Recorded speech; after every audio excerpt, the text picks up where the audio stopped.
So today I'm going to talk about this tarp tent. Not really do a review on it because, like I said on the Arizona Trail, I haven't had it long enough to really run it through its paces. I haven't had it in a wind. That's my biggest concern with this tent. Not that the wind's going to knock it down, not that it's not going to withstand the wind, just putting the darn thing up in the wind. You know, I said on the Arizona Trail when I showed you this tent that, you know, with my Hillyberg, which this is pretty much the Hillyberg design, just not as robust, this sleeve right here, that's kind of my Achilles heel. It's not that I don't like this tent, there's just subtle little things about it that are, for me, if you watch my videos, I don't like to fiddle. If you watched me set this tent up a second ago, it was hard to get that post, this hoop, started in this yellow sleeve here. Like the Hillyberg, it was actually cut at an angle so you could just slide it right in there in a much more robust sleeve. And again, you could just shove it through. And this doesn't mean anything on a nice Michigan spring day like this when there's hardly a wisp of wind. But when you're in a hurricane wind, I just came off the Arizona Trail, which was really an odd year for the Arizona Trail. My first night out, I was at, you know, almost 9,000 feet, and it was getting dark. I was on a saddle. It was a hurricane wind, and that's when you appreciate. You have the muscle memory if you've used the tent enough. And that Hillyberg tent, you know, I could hold on to this sleeve and just run this pole up through here. There's a stop on the other side. So what this thing has, besides getting the hoop in the pole, in the sleeve, it's got these little, I don't know, I mean, they don't look fragile, but they're just little cups down here, which, you know, will probably actually wear out if I don't put something on the bottom of them. But there's one on each side, so instead of having a stop over there where you just shove the pole in and it goes into a sleeve and stops and it's hooked to the tent, you got to get around there and get that in this little cup, keep it in this little cup, and then get it taut and then put in this cup and tighten it down. I had none of that to do with my Hillyberg. I just slid it in, popped it in, had a little cup. I was done. You know, had a little plastic cup it actually sat in. And so that's probably my biggest hang up with this thing is I just don't know in a wind, you know, again, you're trying to hang on to everything. I mean, everything's lightweight today, so look at this bag. You let that bag go in a wind, you are never gonna see it again. It's a leaf heading for the next state. And so that's where the muscle memory comes in, how you take it apart. You probably didn't see me off camera here, but I already had the poles set up. I carry them in my storage poles here, but they're not going to fly away. So I get that all set up, ready to go. This extra one actually, this can be a freestanding tent, so it goes across this way. Wouldn't usually carry that, except I don't even consider it weight because it's in my storage pole, so I do carry it if I ever want it, but I can't think of a half a dozen times, or maybe not that many, where I needed a freestanding tent. I can always get stakes in somewhere. So actually I have this for sale on Marketplace, and that's my biggest hang up. It's not as robust as a Hillyberg. I'm not sure if I'll go back to the Hillyberg. They're out of stock. I wouldn't even have this had I kept my Durston X-Mid 1 solid that I used all last fall, but I kind of missed my Hillyberg, went back to it, didn't think, you know, what am I going to do, carry this tent around forever? I live in a motorhome, so I sold it. And that was a mistake, because when my Hillyberg partsed out on me on the Arizona Trail, I would have had that in reserve. And I really like the X-Mids. Might buy that same tent back. Now he's got the pros out. If you watch my videos enough, you know I really don't like single wall tents, but his pros are kind of a hybrid, but you're still gonna has some condensation issues and you're not going to be separated from a double wall tent. This is a double wall solid. I always get those, but you know, I don't know how I can be critical on these videos without having some experience with Dyneema. So I may buy one of his pro tents, and I really would like the interior space of his double tents, his two-man tents, but I know I'm just not going to convince myself to buy one of those. Even with the skinny pitch people talk about, it's just probably too big a footprint for me. And on the Arizona Trail, just as an example, like the wind, I can hardly think of a couple of nights where I had a big enough space to put a two-man tent like that. And that's kind of why I sold the Durston X-Mid 2. It didn't taper down at the end like these tents do. So you've got where that hoop is out there, that's all tent, and you got to find a space for it. But again, when you had a problem like that, it looks like that skinny pitch would work. And the nice thing about a Durston, like that Hilleberg, in a wind, it's going to be easy to set up. I used that Durston in a windstorm in Texas, and you know, basically your first thing you do is stake the tent down at all four corners. It's there, it's not going to fly away, it's not going to do anything. Then you take your hiking poles, put it in. You know, if it's a bad wind, you're going to guy it out a little bit, but even with just 4 stakes, that thing was solid as a rock. So that's kind of where I'm probably headed if I can get my money out of this thing. But the problem is, like boots, you know, I just did that review on boots. You know, you spend the big money for these things, then you don't like them. You're going to kiss a lot of money goodbye trying to peddle it off to someone who would like it and get what you want. And then I'm going to, you know, say an X-Mid Pro, or I'm going to spend $600-700 bucks, and am I going to like that and eat that? So, you know, I don't know. I may, if I can't get my money out of this thing, I may end up using it, because it's not terrible. Like I say, it's just subtle little differences. I'm probably going to do the Superior Trail this year. I could use it on that. The reason I started thinking about getting all my gear inside my tent and not in these vestibules, which really a lot of these tents are, I mean, you'd have to go to single wall, but they are just too much vestibule. This thing opens on both sides, 2 vestibules. I don't need 2 vestibules.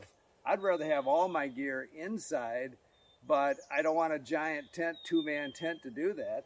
There would be plenty of room in this, say if it was a single wall tent for me and my gear in there. And I have put all my gear in here because I'm thinking of doing the Florida Trail next winter. And I know about fire ants and ticks. I've hiked a lot in Florida, and I don't really want my gear sitting out in a vestibule unprotected. I'd rather have it in with me, zipped in for the night. And so, I don't know. It's I don't know if somebody told me today you can have whatever tent you want. I'm not sure which one I would want, but I'm thinking it's not this. But I can make this do, and that's what you end up doing a lot when you're buying gear. You'll make do, watch a million videos, and I was well aware of the things I didn't like about this tent when I bought it, but my tent parched out on me in the Arizona Trail, and I was in a hurry. But it, you know, again, it's a decent tent. It would be protective in just about any kind of weather condition. It's got a lot of good venting. The fact that you can open both vestibules is a plus because of condensation. You can, you know, open both doors, get a cross breeze.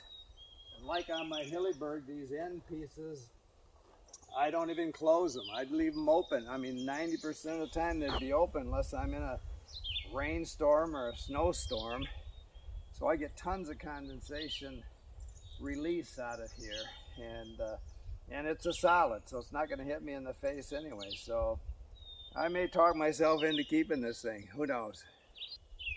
So I don't mind carrying stakes. Again, I carry poles and stakes in my storage poles.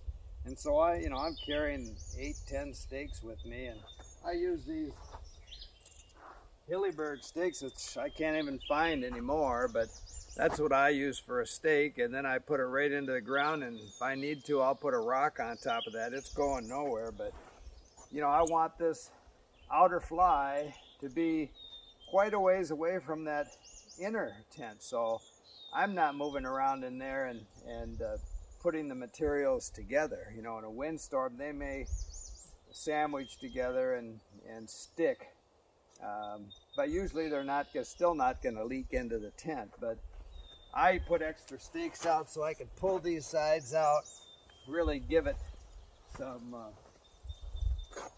space between the material. I do it all the way around.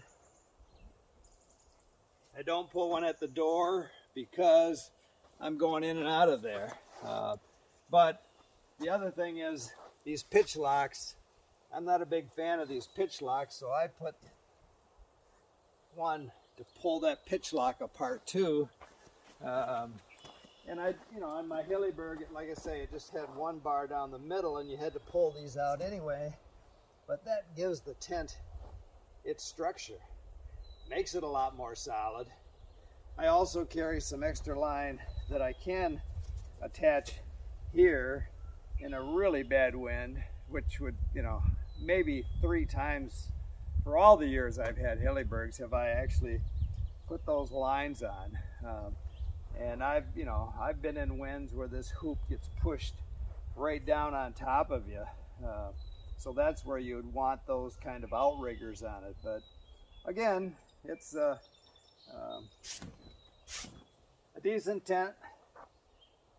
Got 440 bucks in this. For $600-700 you're going to get a Dyneema. He actually makes this in Dyneema if you wanted that, so you'd get Dyneema and a double wall tent, which, you know, if he could just fix these things, I might be even interested in that. These things are trying to get those little cups to fit these poles just drives me nuts. And it's not like I haven't tried. I've put this thing up and down dozens of times thinking, you know, maybe it's me, maybe it's not the design. But the other thing is, which I'm still working on, is getting the pole out of this sleeve. Even if you loosen it all up, once you take the tent down, it bunches at both ends, and to get that pole started out of the tent is just a pain in the butt. And you know, again, this is a nice spring day. It's warm, there's not a breeze, but if I get up in the morning and it's 30 degrees out and my hands are freezing and I've got to fool with that, I'm not going to be a happy camper. So we'll see what happens. So the zippers work well on this tent. And again, it's two-way zippers, so this rain shield here, you know, if you wanted to bring the zipper down, get zipped in at night for ventilation, you know, you get a lot of ventilation there, and you can zip this right up to the rain shield and both sides if you can't leave your door open. And I seldom leave my door open. It has to be a really nice night for me to do that, because I don't like waking up in the middle of the night and have to zip things up, tie things down. I like to go in ready for any kind of weather, but these end pieces, I can reach inside out of my inner tent, reach back there and put those end pieces in if I'm getting any spindrift or rain in those ends. But it really has to be coming down to a certain direction to actually get in there and splash up into the tent, because the tent, inner tent, is, you know, it's back in here. So on my Hillyberg, I left, you know, it has screening in it, and then it had the sill nylon closures, but I left them open all the time, and I probably will on this too. So again, zippers are important. I don't like zippers that don't work. So this does have easy zippers, and I like easy zippers. They could have had a little bigger pull, and I will add some line to that pole. Just haven't done it yet, so I can grab it with my gloves, but the zippers work great. I said I like this door better than the Hillyberg. Hillyberg pretty much has the same configuration. It just has a T-lock that comes up and goes through a piece of band and holds the door open. They just use an adjustable lock mechanism, line lock. And so this was just stretchy material you're supposed to tie together, and you know, it was a pain in the butt. Then trying to get it untied because it's elastic was a bigger pain in the butt. And so I just did the same thing they did up here. I don't know why they don't add that. I just open the door. I just don't have, I hate it falling in my face when I'm trying to eat or something sitting outside here. So I just roll it up, and the elastic under here, again, I put an adjustable line lock on it, and I just tuck that in the same place up here. Works great. Problem solved. And I don't use much of a vestibule.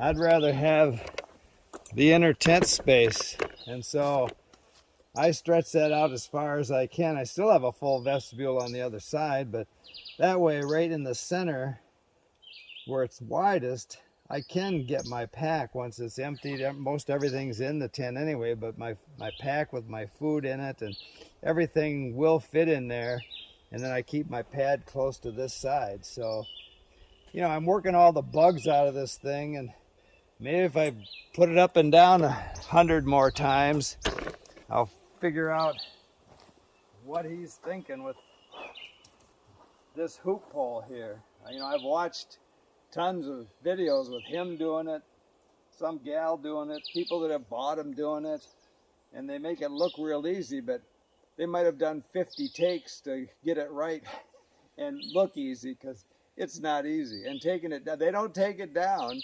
because that's even harder. Again, it gets bunched up at the end of those hoops, and you know, I want that muscle memory. I'll take this thing up and down 50 times until I get it exactly how I want to do it, and I'll do it that way every time. And that's my little pucker snatch right there. I don't like that. And so these line locks they have that pull the floor out, you know, when you stretch it out as far as I like it, they don't stay. They just slide right back. So I put another piece of elastic there to hold it where I want it. So anyway, if I do enough reviews on this thing, I may talk myself into keeping it, but I want to be able to do everything in my sleep, in the dark, which is usually where I'm setting up and taking down, and I want it to be no fiddling. Don't like to fiddle. So stay tuned. We'll see if I keep it or not. Keep smiling.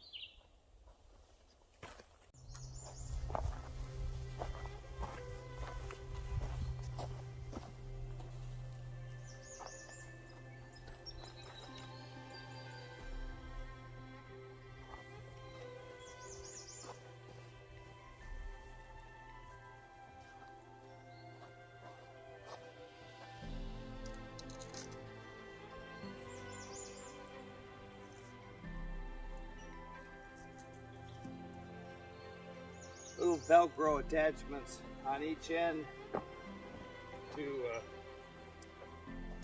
hold the pole in place. They just stick in little grommets at each end. This is just to give it some stability, I assume. And they say it's, you know, in the wind, you've got some tension on the roof of the thing.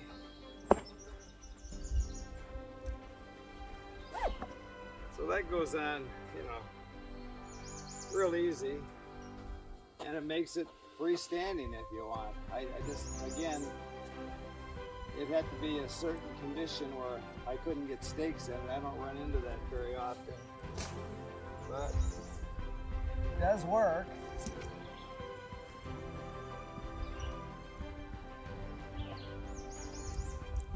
This tent does have some really interesting, innovative ideas, but again, these pitch locks don't stay taut without staking it out good. And you know, you can lift the thing right up and walk it around, put it someplace else, which that ain't a bad option. And again, I carry this pole, both of them, in my storage poles, so I don't even consider it weight. But this tent is, you know, about the same as my Hillyberg. It's, you know, well over 2 pounds when you add your hoop poles in. You know, I think just the way I carry it with my stakes and my hoop poles and my storage poles, this thing is still pretty close to 2 pounds. You know, 31 ounces I think is on my scale, which again, you know, my X-Mid solid was maybe 29 ounces. So unless you're going to Dyneema, you're not going to get a lot lighter than that. And a lot, you have to read those Dyneema ads. They're, a lot of times they don't include stakes, like say a Z-Packs. What are they, 19, 20 ounces for a, I'm not sure what the Altaplex is, but I think the Duplex is 18 or 20 ounces, something like that. But then you got to have 10 stakes to hold it up, so you got to add all that in. Now, you know, the difference is a cup of water, weight-wise, between something like this and something like that.